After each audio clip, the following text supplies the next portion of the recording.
Oke guys, welcome back to Daily Charting with Toshi, di mana kita akan daily chart your favorite cryptocurrencies. Oke, dan sekarang kita masuk ke DCWT sesi pertama, di mana di sesi pertama ini kita akan lebih fokus ke Bitcoin, Ethereum, dan macroeconomics ya. Nah, jadi kita bisa lihat ya, kemarin keluar data CPI dan data CPI-nya sesuai dengan ekspektasi. Ini sepertinya membuat market jadi ekstra volatile. Awalnya ngedrop dulu, nge-wake sampai ke angka 55.554, tetapi daily close-nya basically di angka yang mirip-mirip dengan open, yaitu di angka 57.342. Dan hari ini dia malah mendapatkan satu bensin untuk retest ke MA20 atau struktur sekitar 58.500-an ya.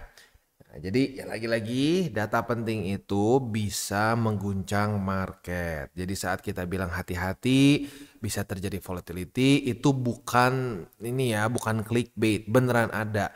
Kalau ada eventnya gue bilang, kalau nggak ada event santai ya gue bilang santai. Begitu ya. Oke. Jadi ya untuk sekarang sih kondisinya sebenarnya dibilangnya masih tetap jebol lagi sih. Karena daily close jam 7 pagi tadi itu di bawah dari 57.570. Nah jadi bahkan dengan data penting pun statistik kalau close-nya tipis gitu, reclaim-nya tipis terjadi lagi. Gitu. Jadi kalau reclaim tipis seringkali fake out begitu. Ini masuknya tetap fake out ya. Walaupun dengan wick extra dalam begitu ya. Oke, nah untuk Bitcoin sekarang kondisinya mungkin yang paling menarik adalah apakah dia akan di-reject oleh MA20 atau enggak. Karena terakhir kali ya di tanggal 29 Agustus dia ke-reject dan lanjut turun membuat low. Ya kalau dari sini ya berarti lower low begitu. Tapi lower low-nya tipis sih jujurnya ya, nggak terlalu gede tapi ya still lower low technically speaking ya. Nah, tinggal kita lihat dalam beberapa hari ke depan apakah ini akan lanjut membuat Bitcoin turun atau tidak ya. Nah, selanjutnya sebelum kita bahas yang hari ini seperti apa, kita akan bahas dulu sesuai dengan janji juga kemarin yaitu mengenai BlackRock. Jadi BlackRock ini sudah mengissue satu serious warning ya mengenai the Feds ya tentang kemungkinan bisa sampai drop 50% untuk Bitcoin ya. Nah, kenapa seperti itu? Coba kita bedah sekarang ya. Jadi ini tuh adalah suatu suatu perkiraan, mungkin satu prediksi lah, satu prediksi dari analis di BlackRock begitu yang menyatakan bahwa ada kemungkinan volatility flare ups menurut dia ya. Kenapa? Alasannya karena menurut dia the Fed tidak akan memotong interest rate dengan cukup cepat seperti yang market ekspektasikan begitu ya. Sebenarnya make sense juga. Kenapa? Karena gini. Karena kalau kita mau bilang ya tujuan utama dari the Feds menurunkan interest rate itu bukan supaya saham dan kripto naik, bukan ya. Tujuan utama mereka adalah supaya ya pengangguran lalu economic downturn di US bisa terhindari gitu. Jadi orang-orang yang nganggur dengan interest rate mulai diturunin. Nah, jadi para pebisnis nggak terlalu kecekek dengan suku bunga yang cenderung tinggi. That's the theory ya. Tapi kadang-kadang suka ada lambat juga dan suku bunga yang untuk misalkan kita duit pinjaman itu bisa pelan turunnya lebih pelan dibandingkan dengan penurunan interest rate. Tapi in general saat penurunan interest rate itu akan membuat ada liquidity di market sehingga orang-orang yang tadinya nganggur jadi punya pekerjaan lagi lah, kasar seperti itu. Jadi ya tujuan utamanya itu bukan buat kita profit gitu, bukan untuk para investor profit. Nah jadi concern dari BlackRock adalah the Feds tidak akan cut rates dengan cukup cepat sehingga market drop dulu. Begitu. Mirip-mirip mungkin kayak di zaman 2000 ini ya. 2000 coba kita lihat waktunya aja langsung ya. Interest rate 2019 ya. Jadi di 2019 kita bisa lihat di sini waktu udah diturunin market ikutan turun sampai titik tertentu baru dia menemukan suatu tempat di mana dia mulai stabil. Kalau di 2019 itu dia stabilnya itu setelah interest rate turun sampai ke titik 1,75 ya. Nah, di 1,75 drop dulu yang terakhir, udah gitu stabil. Dan saat balance sheet mulai naik ya, kalau kita di sini balance sheet udah mulai naik. Nah, di sini mulai Bitcoin rally. Nah, arguably banyak yang ngomong atau ya beberapa analis ngomong ya, jangan-jangan kalau kita nggak kena COVID crash itu ya kita bisa lanjut nih di sini nih ya. Nah, tapi karena kita dapat Black Swan event ya, siapa sih yang bisa prediksiin bakal ada event seperti COVID-19 begitu ya. Jadi kalau sampai nggak ada COVID-19, ada kemungkinan di cycle 2019 kemarin itu setelah ini ya pelan-pelan lanjut lagi begitu ya. Jadi kesannya nggak langsung bisa talk chair sekali turun langsung wah udah nih market ngepump begitu. Itu data yang kita punya. Jadi market kadang-kadang butuh beberapa kali penurunan interest rate ya sampai ya dianggap cukup dan akhirnya aset-aset risk on seperti kripto, saham mulai pelan-pelan naik seperti yang ada di sini. Begitu ya. Ya jadi lagi-lagi market itu kompleks sebenarnya, nggak sesimpel cuma ini naik atau turun, ini ngepump atau ngedam gitu. Kalau lo berpikirnya terlalu simpel, ini ngepump atau ngedam, ya ujung-ujungnya cut loss lagi begitu. Jadi makanya kenapa gue bilang mendingan sekalian lo DCA murni dibandingin lo setengah-setengah. Karena orang-orang yang mikir pump ngedam itu adalah tipe-tipe TA dan fundamental setengah matang. Begitu. Nah kalau TA dan fundamental setengah matang itu yang paling sering terjadi adalah beli pucuk, jual waktu ngedam. Begitu. Sementara kalau orang DCA murni dia nggak peduli, ya udah terserah mau naik mau turun gue beli. Begitu. Jadi ya kalau menurut gua buat lo sebagai investor kripto gitu, lo mending pilih. Lo mau belajar TA sampai benar-benar ngerti ya, fundamental sampai hafal cangkem ya, atau mendingan sekalian nggak usah sama sekali, lo akumulasi aja BTC Ethereum untuk jangka panjang begitu. Tapi ya kalau mau dibilang efektif mana? Ya sebenarnya lebih efektif kalian belajar TA begitu. Tapi lagi-lagi nggak semua orang bisa atau nggak punya, ya ada beberapa orang mungkin nggak punya waktu untuk belajar. Nah daripada nggak sama sekali ya boleh silakan dengan DCA murni. Nah DCA murni itu cocok banget buat apa sebenarnya? Cocok banget buat lo yang misalkan punya target. Gue pengen target nikah nih ya atau ngumpulin duit nikah nih. Berapa tahun ya misalkan 5 tahun ke depan. Nah udah lu kumpulin sampai lu ketemu satu harga tertentu gitu atau lebih tepatnya satu angka tertentu lah. Misalkan lu butuh duit 300 juta. Nah ya udah lu DCA terus murni terus di Bitcoin sampai at some point peningkatan dari BTC-nya itu mencapai ke 300 juta. Udah 300 juta udah TP, beres. Gitu. Itu cocok banget buat orang yang pengen DCA murni dan memang punya target tertentu. Ya macam-macam ya, nggak harus nikah. Bisa juga untuk renovasi rumah, bisa juga misalkan untuk mobil atau apapun itu. Ya. Nah, jadi ya sekali lagi, pilih mau yang mana. Jangan di tengah-tengah. Kalau di tengah-tengah itu adalah slaughterhouse. Itu tempat yang paling banyak orang dibantai di market. Orang-orang yang setengah matang begitu, ya. Selanjutnya sih kita mungkin, ini kan BlackRock udah ya, jadi urusan itu dan ini ada satu lagi juga. Jadi apa namanya, selain dari itu juga dia bilang ada permasalahan pre-US election. Ya, jadi itu juga bisa membuat volatility yang nggak terlalu bagus juga menurut dari BlackRock. Ya make sense juga, ini udah banyak yang nanya juga kan, Bang, kira-kira apakah pemilu kali ini di US akan bisa membuat kripto volatile? Menurut gue iya, karena ya lu lihat sendiri Kamala Harris dan Trump berusaha untuk terlihat pro kripto kan. Dan ya menurut gue nanti saat ada kalau debat-debat selanjutnya dan ngebahas kripto, wah itu mungkin bisa ya market dapat wave yang lumayan besar begitu ya.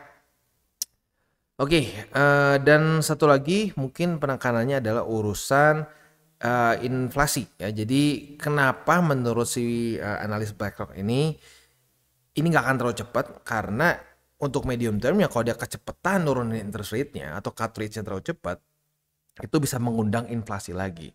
Jadi ya kita harus balik lagi mengingat tujuan utama dari penurunan interest rate bukanlah bikin kita profit. No, tujuan utama dari the Fed adalah supaya apa? Supaya ekonomi di US membaik. Sekarang kan mulai merah nih, malah banyak orang yang takut resesi. Dengan diturunin interest rate ya, itu akan membantu supaya ekonomi di US membaik, bukan bikin kita profit begitu ya. Nah, kalau kecepatan dituruninnya berarti kan fokusnya buat kita profit kan.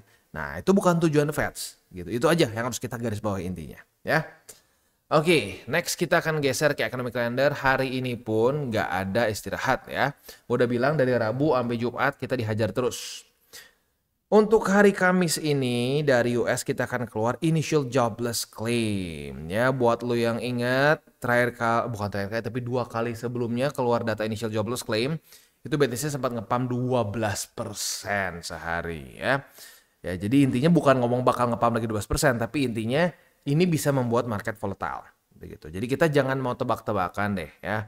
Gue bingung gitu kenapa banyak orang yang suka tebak-tebakan. Oh, hari ini initial jobless claim pasti ngepump atau pasti ngedam. Siapa yang tahu? Lu aja datanya belum punya gitu ya. Jadi janganlah tebak-tebak. Kalau tebak-tebak masanya apa? Kalau tebak-tebakan dan so yakin, ujung-ujungnya yang serem adalah orang-orang yang nonton konten lo gitu. Nanti malah apa? Nyangkut gitu. Mending nyangkut liquid gitu. Janganlah membuat orang liquid dan nyangkut mulu gitu ya. Next PPI. PPI ini sebentar, aduh kliknya salah. Nah ini untuk PPI ini simpelnya adalah indikator untuk ya inflasi lagi. Jadi sebenarnya nggak cuma CPI ya. Ada PPI, ada CPI, kalau nggak salah PCE juga itu ngomongin soal inflasi, tapi cara ngitungnya berbeda-beda.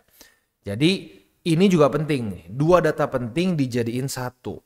Dua-duanya keluar 7:30 lagi. Jadi siap-siap ada kemungkinan terjadi volatility lagi di 7:30 sampai mungkin jam 11-an lah di mana US market mulai open.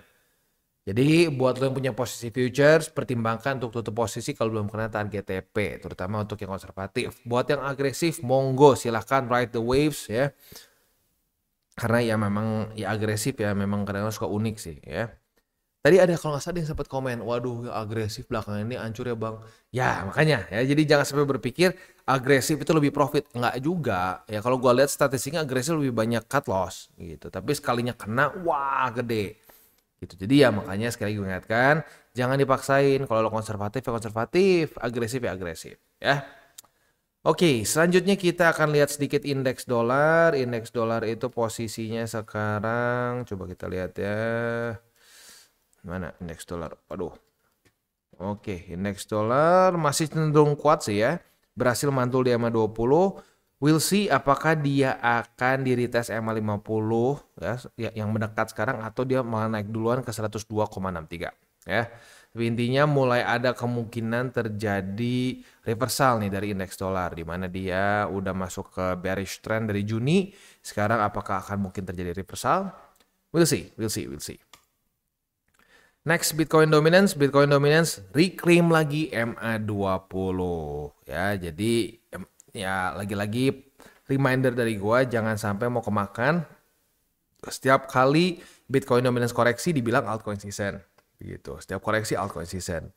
Nah, kalau lu kemakan sama yang begituan dari April Maret ya, kalau lihat di sini dari April Maret ya ini juga drop. Nah, setiap begini dibilang altcoin season, lu beli di sini ya, coba sendiri aja, lu cek ya. Lu beli altcoins di April Maret ya, bandingkan sama sekarang. Gitu, bandingkan dengan Bitcoin. Signifikan lebih bertahan Bitcoin gitu. Jadi ya lagi-lagi trigger utamanya bukanlah deklarasi ya. Altcoin season bukan diketok-ketok ya. Altcoin season itu keluarnya kalau apa? Kata Bro Andri, kalau money printer di US udah jalan. Nah sekarang belum kan. Lagi pula gini bahkan ya, jalan pun nggak langsung boom gitu, nggak juga. Biasa ada waktu dulu kan, duitnya perlu dulu dibagikan gitu, nggak langsung ngeprint langsung dapat semua gitu kan, harus dibagikan. Mungkin ada yang fisik, mungkin ada yang digital dan seterusnya. Jadi ada waktu juga, nggak langsung instan ya. Oke, selanjutnya kita akan masuk ke buy limit. Tetapi sebelum kita masuk ke buy limit, seperti biasa gua akan disclaimer dulu bahwa semua konten dari TCI bukan financial advice. Ini semua bentuknya adalah edukasi. Lalu bagaimana cara untuk mendukung TCI? Ada banyak caranya. Lu bisa like our video, bisa share our video, atau juga bisa menggunakan link referral kita di bawah.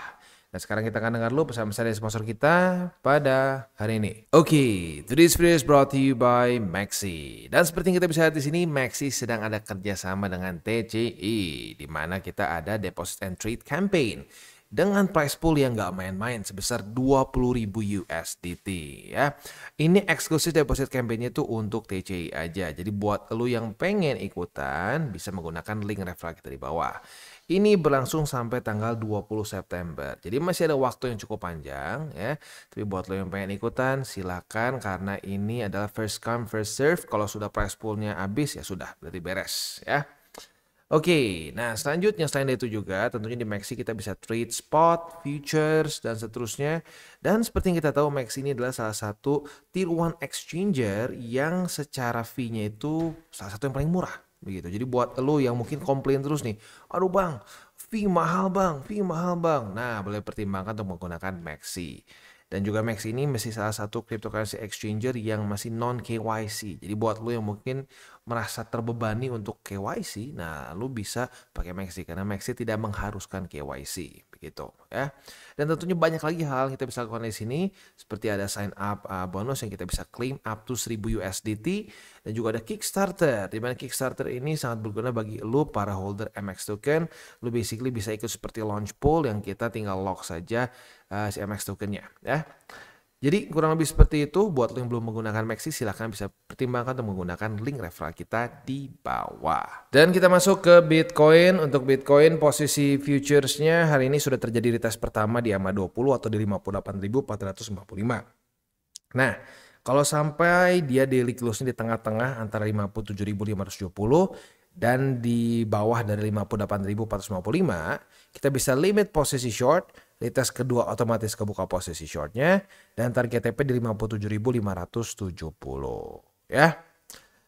Itu untuk posisi short. Untuk posisi spotnya 57.570, 55.103 dan 54.000. Next kita masuk ke Ethereum. Untuk Ethereum sudah terjadi retest pertama di angka 2363 ya. Jadi kalau sampai besok daily close-nya di bawah dari 2363, kita bisa limit posisi short. Di tes kedua otomatis kebuka posisi shortnya, dan target TP di angka 2223 ya. Itu kurang lebih setup untuk di Bitcoin dan di Ethereum ya.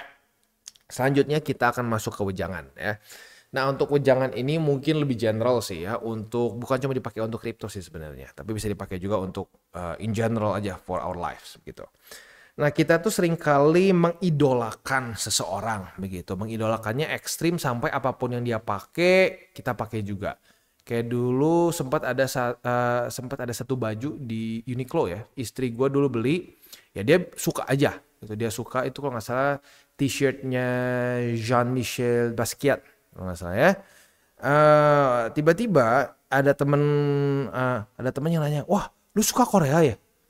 Istri gue bingung karena istri gue sama sekali tidak suka Korea gitu, B aja gitu, dia merasa kayak ya biasa aja sih gitu, nggak ngefans sama siapapun. Nah, tetapi ternyata baju yang istri gue nggak sengaja beli ini dipakai sama satu artis Korea gitu. Jadi istri gue beli duluan, udah berapa lama dia pakai, ternyata baju ini dibeli juga sama artis Korea, siapalah namanya, gue bingung soalnya nama-nama orang Korea bingung, mirip-mirip ya, Park something, Hemin Al, mirip-mirip lah, gue pusing kadang-kadang. Nah tapi intinya itu.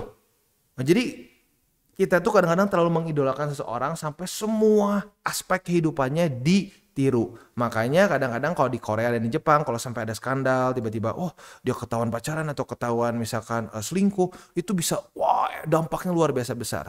Mungkin karena orang-orang terobsesinya sampai se ekstrim itu. Nah menurut gua kita nggak bisa seperti itu ya. Termasuk ya dengan investasi juga. Jadi kita misalkan mendewakan seseorang. Wah gila nih si A nih. Gila, pinter banget. Pokoknya semua yang dia omongin kita harus ikutin. Wah, dia nggak mungkin salah. Itu nggak bisa kayak begitu. Bahkan sampai sekelas Ray Dalio pun. Jadi kita itu harus mengambil ya hal-hal positifnya aja.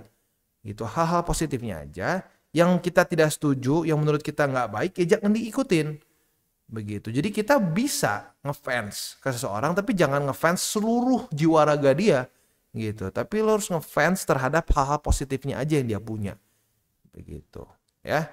Jadi gitu sih, itu sangat penting karena kalau gue perhatiin ya apa ya, idealization seperti itu tuh cukup sering terjadi, bukan cuma di Indo tapi di seluruh dunia. Begitu. Jadi jangan sampai kita mau kemakan dengan hal itu ya.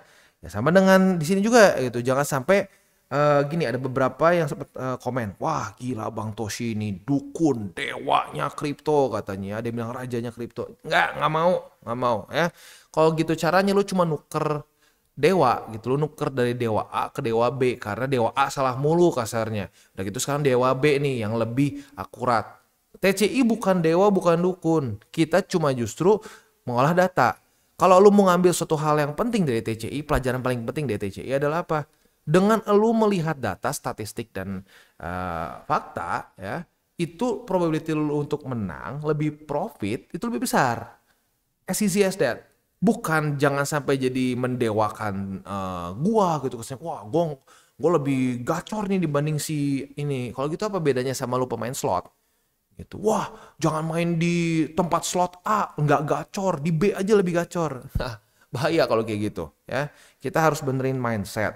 Mindset kita udah bener, ya ujung-ujungnya profit gitu ya.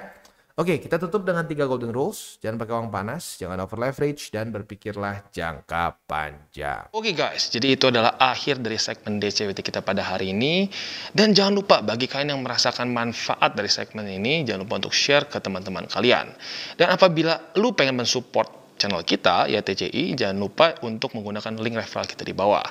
Nggak wajib, ya, tetapi apabila lu menggunakan link referral kita di bawah, ada macam-macam ya, dari Bybit, Huobi, Maxi, toko kripto, dan banyak lagi ya.